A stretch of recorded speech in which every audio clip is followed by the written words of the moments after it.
7h13, 7 horas e 13 minutos. Aqui nos estúdios nós estamos recebendo hoje o advogado especialista em direito eleitoral, o André Mota, nosso parceiro aqui do Correio da Manhã. Toda vez que a gente vai falar sobre eleição, a gente recorre a André, porque é importante a gente falar ou a gente transmitir uma mensagem que o povo entenda. André, faltam pouco menos de 48 horas para o início da votação, tá chegada a hora decisiva. Tem muita gente que quando escuta assim, a partir de hoje eu não posso ser preso não. Não é bem assim, eu vou começar por aí, já pra gente alertar o cidadão que tá em casa achando que vive num país das maravilhas, que vai fazer o que quer e não vai ser preso. Não é assim, ao pé da letra. Bom dia. Bom dia. Bom dia, Márcio, bom dia, Oscar, bom dia, Carol, os ouvintes da Correio. Realmente está chegando um momento, e é um momento de reflexão dos nossos direitos e nossos deveres enquanto cidadão e eleitor. E realmente você coloca um ponto muito interessante, porque muitas vezes se divulgam fatos aí. A rede social hoje é um fenômeno de transmissão de informação muito grande e às vezes essa informação ela não sai adequada, gerando uma incompreensão por parte daquele ouvinte. A vedação que nós temos na legislação, a prisão de eleitores, é importante frisar, e também de candidatos, é no sentido de preservar essa expressão de vontade que o eleitor tinha e tem, que remonta a décadas passadas, ainda é uma lei ainda do período militar, para evitar o abuso de poder que determinadas autoridades utilizavam no período eleitoral para evitar que pessoas que não fossem ligadas politicamente àquela autoridade pudessem exercer o voto. Então, nesse sentido é que nós temos o regramento que protege o eleitor, dizendo que ele não será preso até o dia da eleição. Nós temos um espaço aí de 5 dias, mas isso não é um salvo-conduto para a prática de crimes. A lei é bem clara no sentido de que excetua-se os casos de prisão em flagrante, ou seja, se a pessoa está cometendo o crime naquele momento, a autoridade policial respectiva tem autoridade, tem autonomia, tem competência para fazer a prisão de modo normal. E também naqueles casos, Márcio, de que haja condenação transitada em julgada, ou seja, que não caiba mais recurso e que haja mandado de prisão expedida contra aquele eleitor que é condenado pela Justiça Eleitoral. Então, é um regramento que tem uma certa cautela e que protege um pouco o eleitor, mas ele precisa ser avaliado com cuidado para que não se interprete que isso é uma possibilidade intransponível de cometimento de crime e de forma alheia e de forma aleatória. Eu vou ser bem pontual hoje nos questionamentos, que eu quero aproveitar o senhor ao máximo aqui para a gente tirar ao máximo as dúvidas dos eleitores. Por exemplo, hoje faltam 48 horas para o início da eleição e eu estou vendo aqui que, inclusive, já foi alvo de uma denúncia na Justiça Eleitoral, acho que é um blog, um portal de notícias da cidade de Queimadas, que estava fazendo uma enquete ontem sobre quem o eleitor deveria votar. Por que não pode? As enquetes elas foram proibidas a partir do dia 15 de agosto. Eles estão proibidos. Desde o dia 15 de agosto? Desde o dia 15 de agosto é proibido realizar a enquete. E a divulgação de pesquisa, aí eu vou avançar um pouco na sua pergunta, Márcio, é possibilitada desde que essa pesquisa esteja registrada junto ao TRE e ao TSE. E só para acrescentar, esse registro quer dizer o quê? É porque existe uma metodologia? Exato.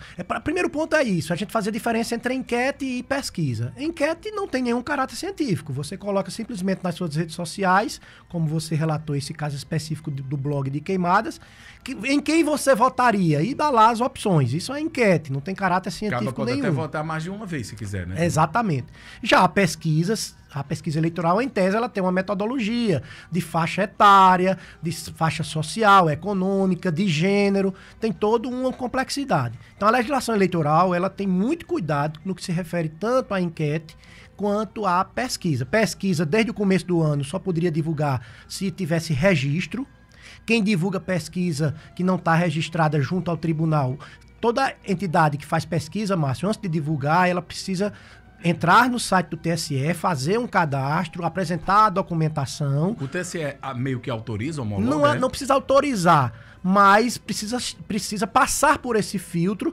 Se os partidos políticos ou qualquer candidato tiver alguma reclamação, pode impugnar aquela pesquisa, e aí o tribunal se manifesta deferindo ou indeferindo a divulgação daquela pesquisa. Quer dizer, o Tribunal Regional Eleitoral, ou o TSE, ele não, como uma candidatura, ele não libera nem proíbe. Previamente. Previamente. Agora, se o candidato achou que tem algum tipo de abuso ou irregularidade, é por isso que vez ou outra a gente vê, né?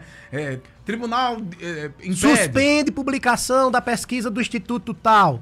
Há uma resolução do Tribunal Superior Eleitoral que é muito detalhada. Não é dizer assim, Márcio Rangel tem um blog e registra uma pesquisa. Não. Você tem que demonstrar capacidade, você tem que indicar um estatístico. Inclusive que tá capacidade financeira. Capacidade por exemplo, financeira. eu tenho um blog, eu tenho que confirmar que, por exemplo, se eu paguei, eu tenho que Quem confirmar pagou, de onde eu paguei, né? Quem pagou essa pesquisa, quem é o responsável estatístico, quais são as faixas que você entrevistou, quantas entrevistas você fez, para garantir lisura a esse procedimento. Quem não faz isso? Qual a punição hoje? Por exemplo, para a empresa, pode ser uma empresa, no caso, um site de notícia, um blog, e pessoa física também pode ser punida? Pode. Quem divulga pesquisa que não está registrada junto ao Tribunal Superior Eleitoral, Tribunal Regional Eleitoral, é passível de uma multa de R$53 mil. Você já teve vários casos de representações contra determinadas pessoas que, no afã de chalerar, vamos dizer, utilizando uma expressão popular, o seu candidato, Márcio, é muito comum nessas vésperas de eleição dizer, saiu uma pesquisa que não existe. Saiu uma pesquisa, fulano de tal tá com tantos por cento, tantos por cento. Se houver uma representação contra essa pessoa e essa pessoa não demonstrar que aquela pesquisa foi registrada, e não pode ser uma pesquisa de consumo interno não, Márcio. Tem que ser uma pesquisa que tenha sido publicizada, publicada. É passível uma punição de multa de mais de R$53 mil. E no caso das enquetes, que já estão proibidas, a multa é acima de R$5 mil para quem faz enquete nesse período que está vedado pela legislação eleitoral. O objetivo é tentar evitar que isso sugestione o eleitor e tire a legitimidade da escolha singular do eleitor. A pesquisa é permitida, mas desde que preencha os requisitos legais. Estamos conversando com André Mota, ele é advogado especialista em direito eleitoral. Pegando um gancho de uma quentinha de ontem, não a quentinha de comer, né? Uma notícia quentinha é a história do ex-governador Ricardo Coutinho. A informação que nós temos agora, a nova, é que o recurso de Ricardo só vai ser julgado na próxima terça-feira. Na prática, ele vai poder ser votado, até porque as urnas já foram, eu acho interessante esse termo, inseminadas. Inseminadas, A legislação eleitoral, ela tenta preservar ao máximo possível os direitos políticos de cada cidadão. Você retirar do cidadão a possibilidade dele ser candidato ou torná-lo inelegível é algo de maneira violenta. Muito grave, né? Muito grave. Porque a gente está tão acostumado a ouvir, porque não tem noção do Não tem impacto. noção, é um dos primeiros direitos do cidadão, os direitos que a gente chama de direitos de primeira geração. Desde na nossa construção da história da humanidade, os direitos políticos são os direitos que mais aparecem. A possibilidade de você votar e ser votado, Márcio, é algo muito importante. Então, impedir de alguém ser candidato é algo que precisa ser feito de acordo com as regras estabelecidas. No caso do candidato ao Senado, Ricardo Coutinho, pesa sobre ele uma condenação no âmbito do Tribunal Superior Eleitoral de ações no âmbito da eleição de 2014, em que ele foi condenado pelo Tribunal Superior Eleitoral por abuso de poder político, e uma das penas atribuídas a ele foi a inelegibilidade por 8 anos. Então, portanto, ele estaria inelegível até a eleição de 2022. Como a eleição de 2014 foi no dia 5 de outubro, olha que detalhe interessante, ele estaria inelegível até o dia 5 de outubro de 2022. A eleição ocorre no dia 2 de outubro, ele estaria fora da disputa política. Que coisa curiosa. Não é? Datas, então, prazo, é o típico rito processual. Exato. Então, dessa decisão do Tribunal Superior Eleitoral, o ex-governador, o candidato a senador, recorreu para o Supremo Tribunal Federal. Foi esse recurso que foi indeferido ontem, na decisão da ministra Carmen Lúcia, no sentido de que mantém-se a inelegibilidade dele. Só que, para e passo a essa condenação, que torna inelegível, ele pediu o registro de candidatura. Esse pedido de registro de candidatura foi indeferido, porque o Tribunal Regional Eleitoral disse, olha, se ele está inelegível por uma condenação de um fato que ocorreu em 2014, esse registro pedido em 2022 não tem validade. Esse processo, ele perdeu no âmbito do Tribunal Regional Eleitoral, recorreu para o Tribunal Superior Eleitoral, e é bom frisar que o Tribunal Superior Eleitoral conta com 3 ministros do STF, então é uma situação difícil de reverter, não é? O Tribunal Superior Eleitoral iria julgar esse processo dele ontem, mas ficou postergado, como você bem relatou, para a próxima terça-feira. Então, qual é o cenário de hoje? Ele vai estar na urna, quem quiser exercer o voto e digitar o número dele vai aparecer, a candidatura dele está sub júdice, é o termo que nós usamos, a legislação permite isso, que o candidato dispute sub júdice, mas a legislação eleitoral dá um adendo muito interessante, Márcio. Ele diz o seguinte, sob conta e risco do candidato.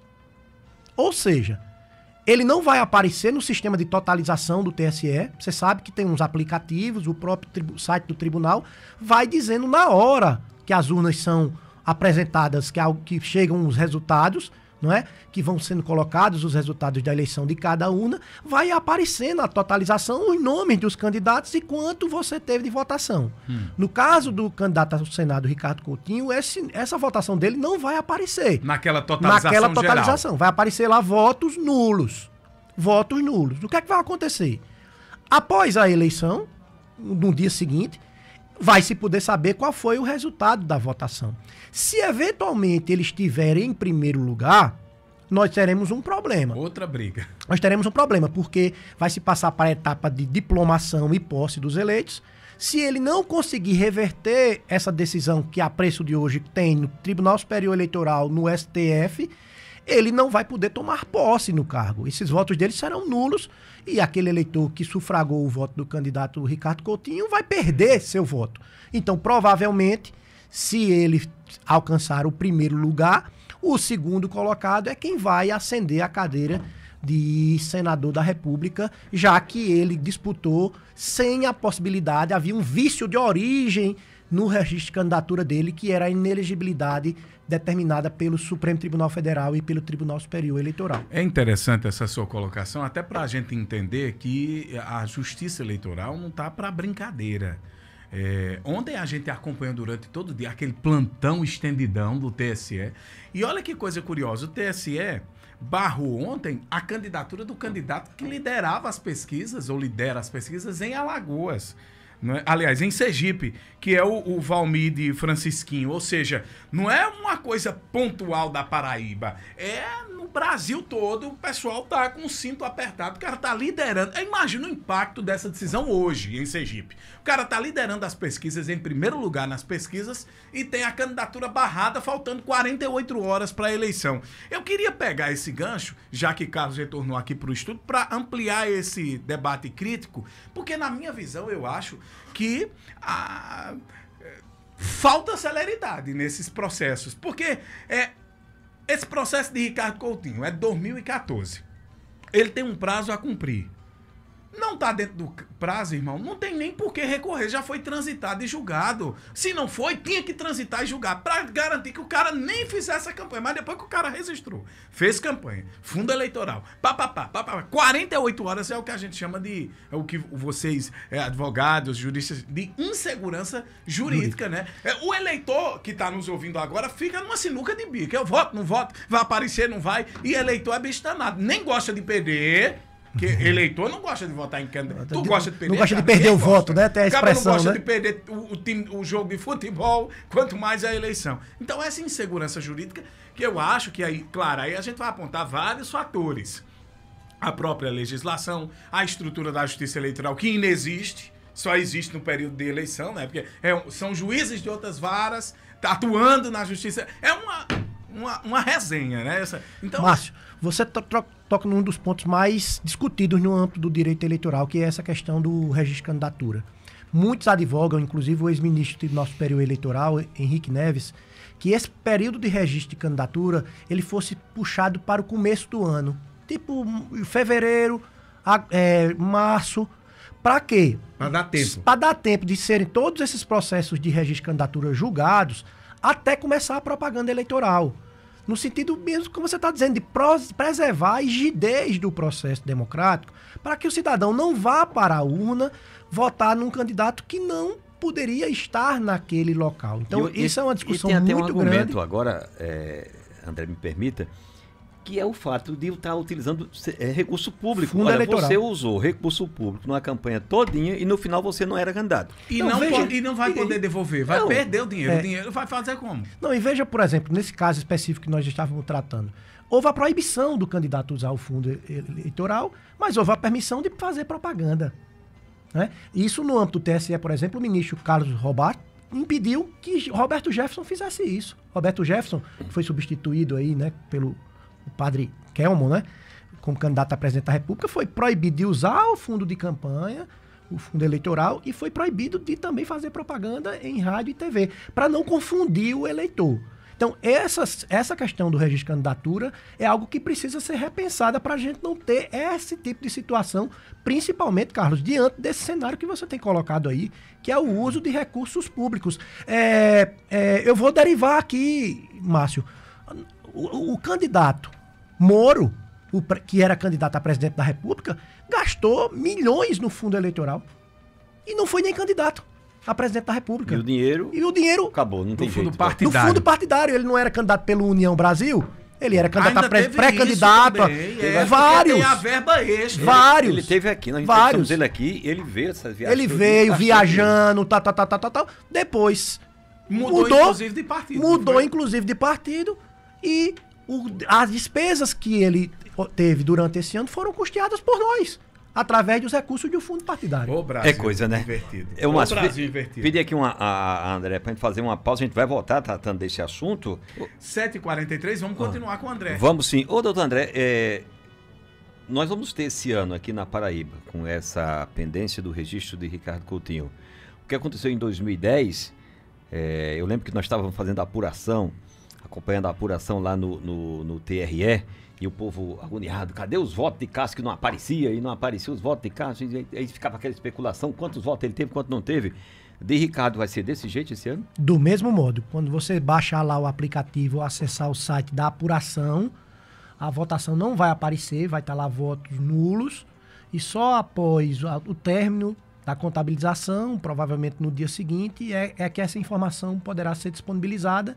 E aí, dependendo da colocação dele, é que nós saberemos quem é que será diplomado e tomará posse no cargo de senador da República. Se ele for, digamos, o mais votado, os votos não vão aparecer, o segundo colocado é quem será diplomado. É que será diplomado e assumirá... E ele vai lutar na justiça? E vai aguardar na justiça eventual decisão que autorize a sua candidatura. Eu não descarto até, Carlos, hoje nós temos uma insegurança jurídica muito grande, como o Márcio Rangel colocou, eu não descarto sequer, em caso de que ele seja o mais votado, que nós possamos ter até uma eleição suplementar para esse cargo de senador. É possível? É possível. Você tem um precedente no Tribunal Superior Eleitoral, é o caso daquela Selma Arruda, que foi cassada, ali foi um caso de cassação, mas em que houve uma eleição suplementar, porque o Tribunal Superior Eleitoral determinou a nulidade dos votos. Então, dependendo da votação e se ele efetivamente for o primeiro colocado, é que você pode ter esse cenário, até não se pode descartar esse cenário de termos uma outra eleição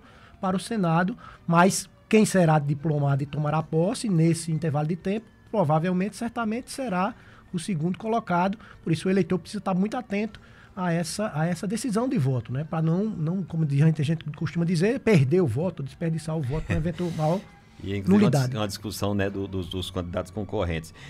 Ontem foi encerrado o período de debates, o calendário eleitoral previa, não tem mais comício e tal. O que é que se pode fazer até amanhã, até o dia da eleição? O que é que os candidatos podem fazer ainda? Isso é uma pergunta muito importante, porque nós ficamos sempre muito apegados à questão do comício, que terminou ontem, né? Era até 2 horas da manhã, tem esse lastério para o último comício, e aí fica sempre todo mundo em dúvida, Márcio, então não pode fazer mais nada. Não, pode tudo, campanha de menos rua pode. Comício. Então você fazer caminhada, você fazer adesivaço, bandeiraço, até carreatas, caminhadas pode ser feito normalmente até o sábado. Até que hora do sábado? Até 10 horas do sábado. 10 horas da noite. 10 horas da noite pode fazer movimentos de campanha. Visitas fechadas também, normal, né?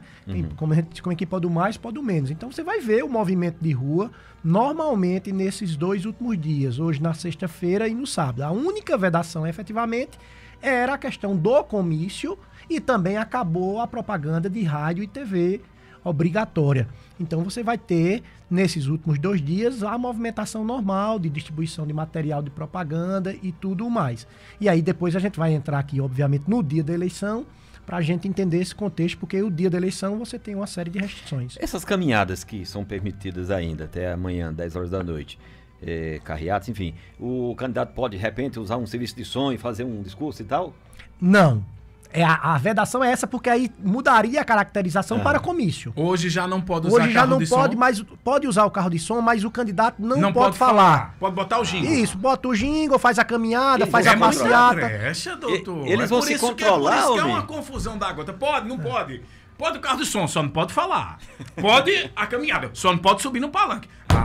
Tu acha que eles vão se controlar de pegar o microfone? Gente. O eleitor fica doidinho. O locutor é quem pode fazer aquilo tudo. O locutor faz a fala normal. Porém, entretanto, só no local do evento. O carro de som não pode circular pela rua se não tiver tendo um evento, não. Por exemplo, teve uma Esperança que foi apreendida essa semana que o cara ligou o jingle do candidato e dá uma volta na cidade. Pode não?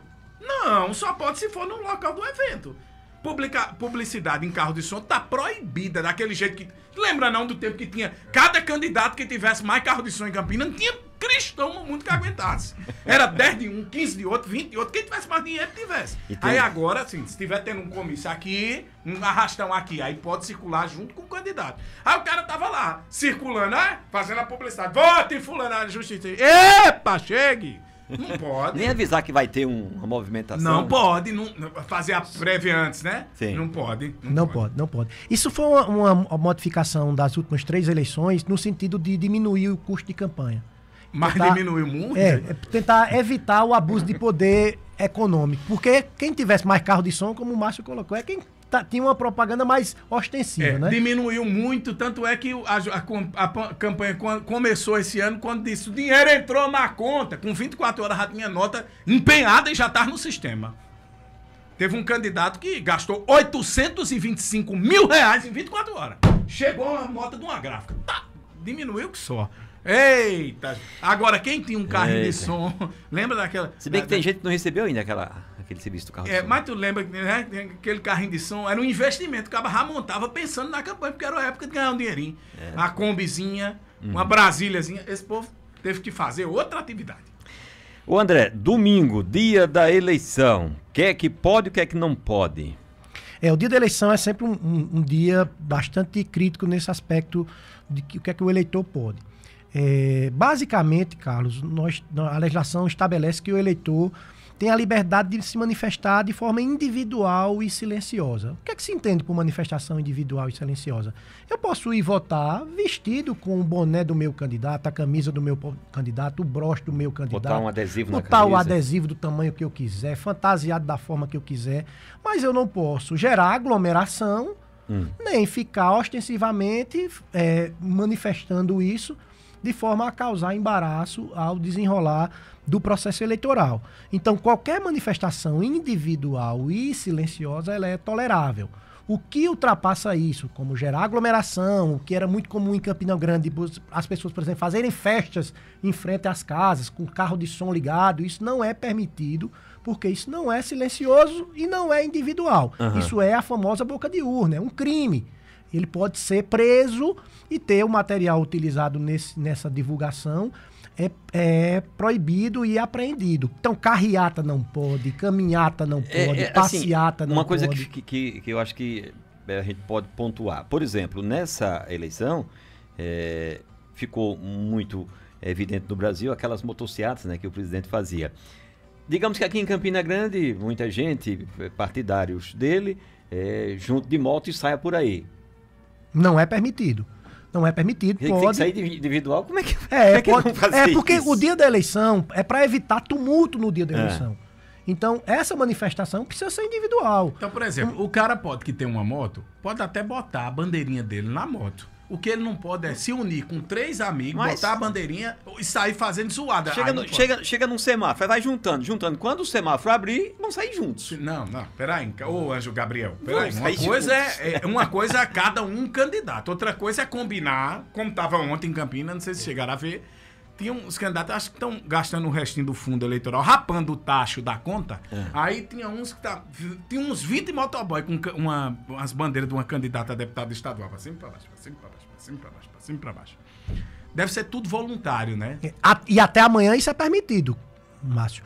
Não pode, no dia da eleição, fazer esse movimento. Mas se botar assim uma bandeira na moto dele e sair sozinho, ele pode. Pode. A manifestação, como eu disse, individual e silenciosa é normal. O que não pode é aglomerar, fazer carreata, fazer passeata, motociata, porque isso aí gera um tumulto para a ordem dos trabalhos. Às vezes a gente pode interpretar isso como uma restrição muito grande, mas isso causa no processo eleitoral uma tranquilidade muito bacana. Isso evita muitos problemas no dia da eleição. Às vezes, e não impede, né, Carlos, de o eleitor se manifestar. A manifestação do eleitor ela é livre. Ele não pode causar embaraço ao transcorrer do processo Quando eleitoral. ele vai votar, digamos que ele vá todo caracterizado, no seu carro, na sua moto e tal. Quando chegar lá próximo da sessão, aí ele não pode fazer, digamos, uma movimentação... Gritar. Para pró ou contra algum candidato. E isso, fazer buzinaços, né, juntar gente, distribuir material. Dizer que esse é bom e o outro não presta. Tem não muito pode, problema no dia da eleição disso. Às vezes até a pessoa, de forma inocente, vai entregar um material às pessoas que estão chegando no local de Não votação. pode, né? Não é permitido, é um crime. A pessoa pode ser presa no ato do cometimento dessa irregularidade. Então, quem for, não distribua material. A gente tem aquele fenômeno que chama derrame. Né? Amanheceu na porta da rádio hoje aqui, santinho de candidato. Eu notei, aqui, quando eu cheguei aqui, eu percebi isso também. Então, isso é uma tipificação. Pode ser preso quem cometer esse delito, pagar uma multa alta. Muitos candidatos já foram multados em processos eleitorais anteriores. Outra coisa que a gente tem muito problema no dia da eleição, Carlos, e que também é crime, é o transporte irregular de eleitor. Só quem pode fazer transporte de eleitor é a Justiça Eleitoral, a partir de uma comissão prevista com isso, com todos os trajetos regulamentares. Então não posso um candidato pegar deliberadamente, juntar várias pessoas e sair transportando. Por exemplo, da zona rural para a zona urbana. E se não tiver cadastrado junto à Justiça Eleitoral para fazer esse transporte autorizado pela Justiça Eleitoral, esse transporte irregular é crime. A pessoa pode ser presa e responder um processo criminal por conta disso. O André, o candidato, digamos, vai votar domingo, aí junta um monte de gente e leva aquele monte de gente. Ele pode fazer isso? Em tese não poderia fazer isso, Carlos. Agora, é óbvio que um candidato, pela sua posição, ele acaba atraindo um holofote e trazendo consigo vários apoiadores para a votação. Isso é natural e é normal. O que sempre a Justiça Eleitoral faz é tentar organizar isso. A Justiça Eleitoral, por exemplo, sempre pede que os candidatos aos cargos majoritários indiquem o local e a hora de votação para que a Justiça Eleitoral possa dar um apoio e evitar que isso se transforme num comício. As pessoas num se manifestarem ato de campanha. também não podem, né? Agora, é importante também ter suavidade um pouco em relação a isso, porque você tem que perceber que aquele candidato, em regra, é uma liderança política. Então é natural que quando ele chega em determinado local, que os seus apoiadores, as pessoas cheguem para cumprimentá-lo. Então, se isso for feito de forma educada, rápida, efetiva, de modo a não causar embaraço ao bom andamento do fluxo eleitoral, a Justiça Eleitoral e todos os atores políticos precisam compreender esse fenômeno e não... Agora, desde que, como eu disse, que evite aglomeração e se transforme aquilo num ato partidário. Mas em toda eleição em Campina Grande, esse fenômeno acontece com lideranças políticas que vão votar em horários de pico.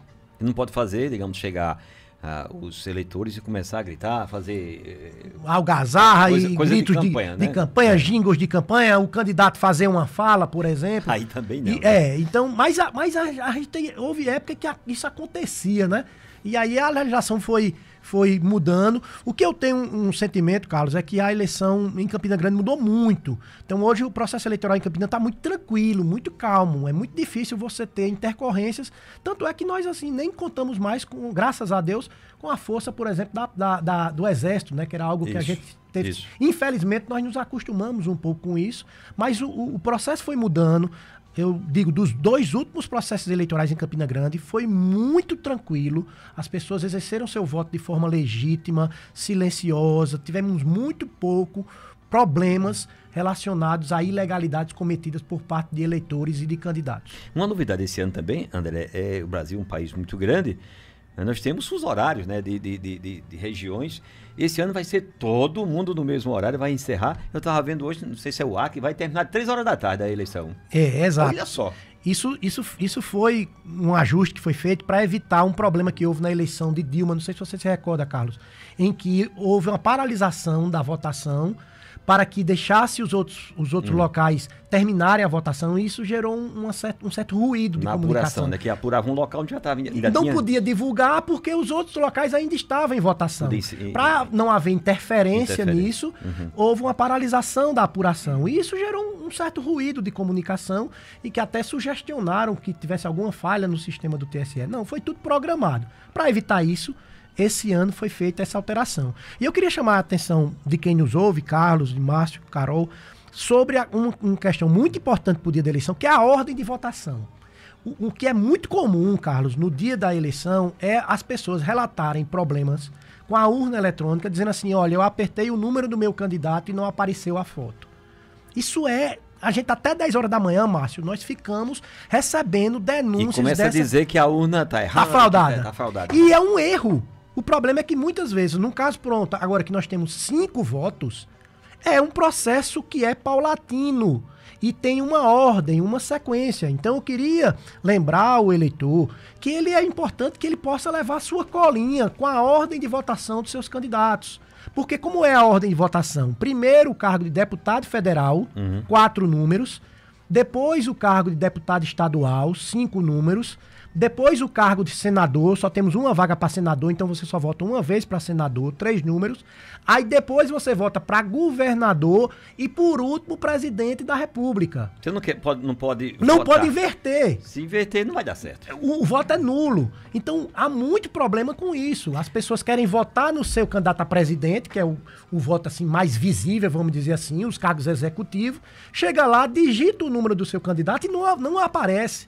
E aí, óbvio, que esse voto, geralmente o presidente de mesa, as pessoas que estão ajudando, pedem para que ele dê sequência e ele sai dizendo que não apareceu a foto do seu candidato. Que tem fraude nas eleições, É possível levar a colinha, deve-se levar a colinha. Lá nos locais de votação também são fixados os nomes dos candidatos com a numeração. A pessoa pode fazer essa consulta para exercer o voto. Lembrando, não pode levar o celular para a urna. Você pode levar seu celular e deixar na mesa do pessoal da mesa de votação. Mas levar para a urna não pode, para garantir o sigilo do voto e que você, eleitor, tenha maior segurança que vai votar sem qualquer pressão política partidária. Tem uma história da urna, André, parece que você vai votar, digamos, deputado federal, que é o primeiro voto. Aí você digita os números. Aí parece que tem um momento que ele fica piscando e você tem que aguardar para confirmar, é isso? Se você vota um número, Carlos, que esse número tem uma legenda, você pode confirmar que o voto vai para o partido de modo geral, já que é uma eleição proporcional e que esse voto de legenda tem relevância. Mas o que ocorre o eleitor vai votar num candidato a presidente, digita 2 números, esse número não aparece nada, ele fica achando que há uma falha na urna, mas não, é porque ele não seguiu a sequência de votação de deputado federal, deputado estadual, senador, governador e presidente da República. É bom lembrar isso porque tem muita gente, por exemplo, na zona rural, eu percebi isso ontem, lá na minha querida Lagoa Seca. Às vezes o eleitor vai com uma vontade para votar no cara, que acha que é o primeiro, quando chegou lá é o primeiro que ele vai estar. Aí não vai aparecer a foto, vai dizer que o número, a foto tá errada. Porque, por exemplo, o que é que pode acontecer? O cara chegar na urna achando que primeiro vota para deputado estadual. Aí ele vai apertar 4 dígitos, vai aparecer outra foto de outro candidato e ele vai dizer que tá errado. Então, é importante esse alerta. Primeiro voto é para deputado federal, 4 dígitos. Que era para ser o contrário. Era para começar do maior para o menor. Era para começar com 5, 4, 3, Mas 2. eu acho que o objetivo é de que muita gente poderia querer votar só em presidente e deixava os demais. É para ver se vota na turma Não, do legislativo. mas aí poderia começar com deputado estadual, que são 5 dígitos. Sim. Aí depois federal 4, senador 3, Sim, presidente 2, governador 2. Você quer dizer na ordem numérica. Eu não sei porque o estadual é depois, mas primeiro, preste atenção, você vota para deputado federal, 4 dígitos. 4 dígitos. E é um voto importante, viu? É pra esse Brasília, povo que vai para defender a Brasília gente. mudar a lei, melhorar a sua vida também. Então, ó, preste atenção. 4 dígitos. Depois, deputado estadual, 5 dígitos. Aí vem senador, 3 dígitos. Presidente, governador, 2 dígitos. E o último voto é para presidente da República, 2 dígitos. E tem uma pausazinha. Esse ano tem, né, a novidade, o voto com mais pausa, então o cara pode passar um pouquinho de mais tempo. Não tem afobamento. Tem a tecla corrige também. Se você errou, Errou, tem a corrige, né? Isso. Outro detalhe também, que há muita dúvida. Se um idoso, por exemplo, que tenha dificuldade de locomoção, um deficiente, que não possa digitar, por exemplo, ele pode levar alguém de sua confiança para ir com ele, acompanhar ele, inclusive na cabine de votação e digitar por ele. Permite. Não, agora, essa pessoa não pode estar a serviço da Justiça Eleitoral, então um mesário não pode fazer isso, um fiscal de partido não pode fazer isso. Maria. Mas você pode levar, Carlos, sua mãe, que se for idosa, seu avô, que foi idoso, e digitar por ele, inclusive, obviamente, com a autorização dele, com a quiescência dele, porque antigamente isso não era possível e gerava muito problema. Acontecia isso que Márcio dizia, assim, que a eleição travar, porque as pessoas não conseguiam. Danado esse... Votar aqui, aí a mãe, você não ia votar desse não. Mãe, aqui tá sabendo aqui sou eu. Eita, Jesus, mas tirar todas essas dúvidas é importante para que domingo você possa sair de casa. Vai daqui para domingo encontrar o seu título, que você guardou, não sabe Deus aonde, ou então baixar o e-título no seu smartphone, que vai ajudar bastante. E se você não baixar esse e-título, tem que levar um documento com foto. Cuidado na sua foto. É foto. importante, né? Porque só o título não resolve, né? Exatamente. E a própria garantia hoje da biometria já garante, né, a rigidez desse processo eleitoral. Nós temos uma justiça eleitoral que é uma das mais respeitadas do mundo, é referência no mundo, e nós devemos louvar isso, né? Muitas vezes feitas por voluntários. Quantos mesários no dia da eleição essas pessoas vão de forma voluntária nos ajudar a compor esse processo democrático? É verdade.